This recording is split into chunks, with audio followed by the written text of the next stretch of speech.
جو حضرت علی کے مقام کو اس نے سمجھ ہی نہیں پایا زندگی کے اندر.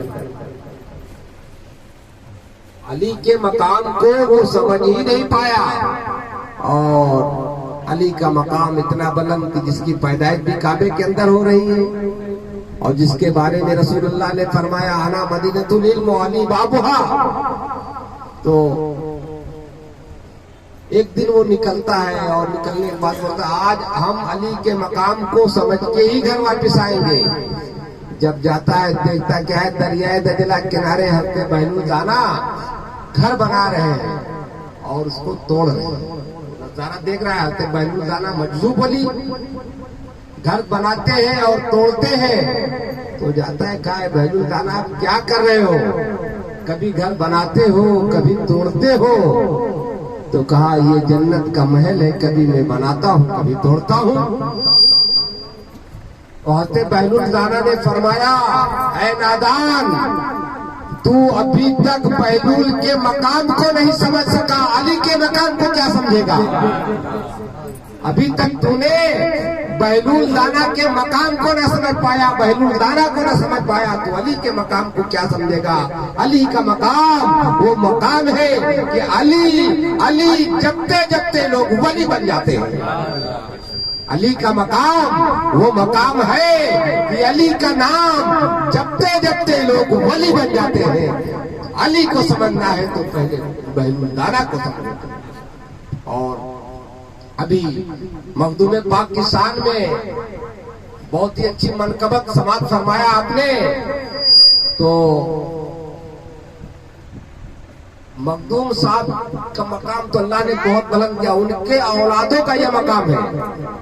مخدوم اشرف جہانگیر کے اولادوں کا یہ مقام ہے کہ حضرت سرکار کلا رحمت اللہ تعالی علیہ فرماتے ہیں جس کو جنت میں جانا ہے، کہاں جانا ہے؟ جس کو جنت میں جانا ہے وہ کچوچھا میں آ کے لوگوں کو لنگر کھلائے. سوچتے ہیں ہم نماز پڑھتے ہیں، روزہ رکھتے ہیں، حج کرتے ہیں، زکات، جنت پانے کے لیے. وہاں مخدوم اشرف کی اولاد کیا کہہ رہی ہے؟ اگر جنت میں جانا ہے تو آؤ کچوچھا میں مخدوم اشرف کے ہاں لنگر کھلاؤ لوگوں کو. اور واقعہ بڑا مشہور ہے. سرکار کلا کے والد گرامی حضرت اعلیٰ حضرت اشرفی میاں رحمت اللہ علیہ، آپ ایک جگہ جلسے میں گئے ہوئے تھے اور لوگ مرید ہو رہے تھے. تو ایک شرابی بھی آتا ہے اور کہتا حضور مجھے مرید کر لیجیے.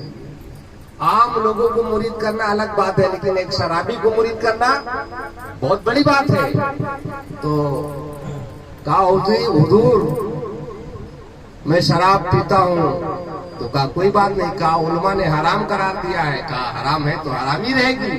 کہا مفتیوں نے خراب قرار دیا، علماء نے حرام قرار دیا کہ شراب پینا حرام ہے. میں مرید تو ہو رہا ہوں لیکن شرط ایک ہے. کہا کیا شرط ہے؟ کہا شراب پینا نہیں چھوڑوں گا. تو کہا کوئی بات نہیں. تو حضور اعلیٰ حضرت اشرفی میاں نے فرمایا کہ میری بھی ایک شرط ہے. کیا فرمایا؟ میری بھی ایک شرط ہے. کہا کیا شرط ہے؟ کہا میرے سامنے مت پینا. کیا فرمایا؟ میرے سامنے مت پینا، باقی تم شراب پینا اللہ اللہ. وہ حضور اشرفی میاں کو سمجھا ہی نہیں تھا شرابی. تو اس نے کہا واہ بھائی آج مجھے اچھا پیر ملا ہے جس نے اجازت دے دیا شراب پینے کی.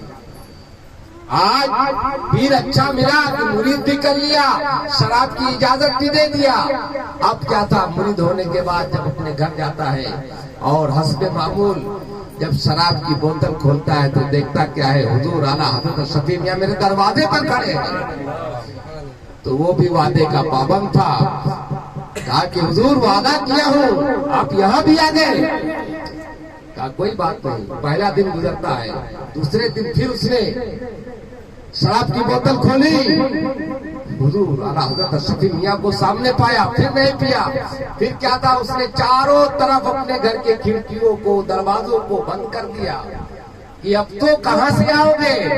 لیکن اس کو نہیں معلوم کہ اللہ والے جو ہوتے وہ کہاں سے آ جائے تمہیں پتا ہی نہیں.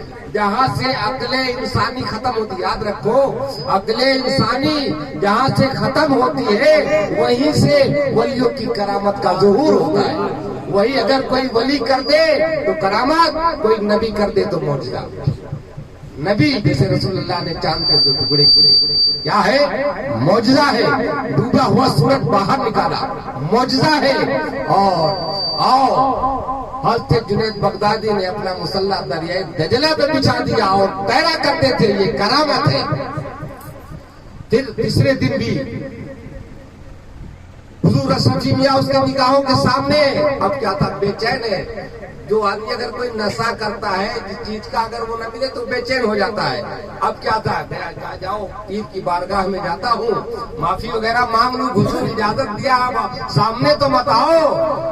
اگر میرا پیر وعدے کا پابند ہے تو میں شرابی ضرور ہوں، لیکن میں بھی وعدے کا پابند ہوں.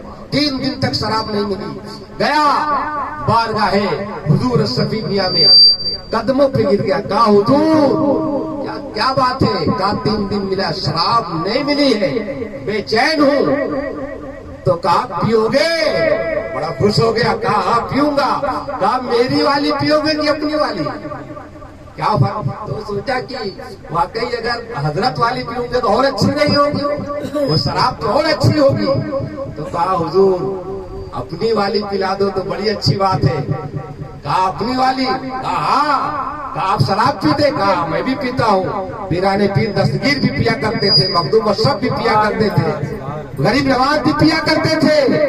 لیکن یہ شراب یہ دنیاوی شراب نہیں ہے، وہ جو ہے توحید کا جام ہے، جس نے پیرانے پیر نے پیا، خواجہ غریب نواز نے پیا، مخدوم اشرف نے پیا، علاء الحق پنڈوی نے پیا، اور نظام الدین اولیاء نے پیا، بابا فرید نے پیا.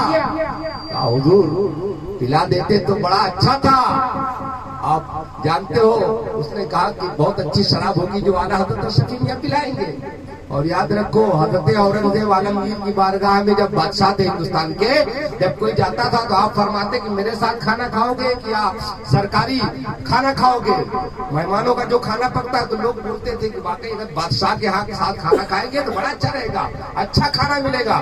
تو جو کوئی اورنگزیب عالمگیر کے ساتھ کھانا کھاتا تو روٹی اور چٹنی یا دال رہا کرتی تھی، اور جو مہمانوں کے لیے کھانا پکتا تھا اس میں گوشت چاول ہر طرح کے اچھے اچھے کھانے رہا کرتے تھے. تو حضور اعلیٰ حضرت شفیع میاں نے فرمایا آؤ میرے قریب آؤ، تم کو شراب میں پلاتا ہوں، ایسی شراب پلاؤں گا کہ قیامت تک تمہیں شراب پینے کی ضرورت نہیں پڑے گی. آتے ہیں. کہا آنکھ بند کر. آنکھ بند کیا، اپنے دستے مبارک کو ان کے سینے پہ رکھا، اور جب سینے پہ رکھا تو وہ شرابی کل کا شرابی دیکھتا کیا ہے؟ توحید کا جام پی لیتا ہے، بارگاہ مصطفیٰ کا دیدار کر لیتا ہے. مصطفیٰ جان رحمت کا دیدار کیا. آنکھ اب اپنے ہاتھ کو سینے سے جب اعلیٰ حضرت شفیع میاں نے ہٹایا تو کہا حضور ایسا جام آپ نے پلا دیا ہے، توحید کا ایسا جام پلا دیا ہے کہ اب تمہارے مرید کو قیامت تک کسی جام کی ضرورت ہی نہیں ہے. اور کل کا شرابی اپنے پیر کی برکتوں سے ولی بن گیا. یہ مخدوم اشرف کے اولادوں میں سے ہے. تو جب اولادوں کا یہ عالم ہے تو میرے مخدوم کا عالم کیا ہوگا؟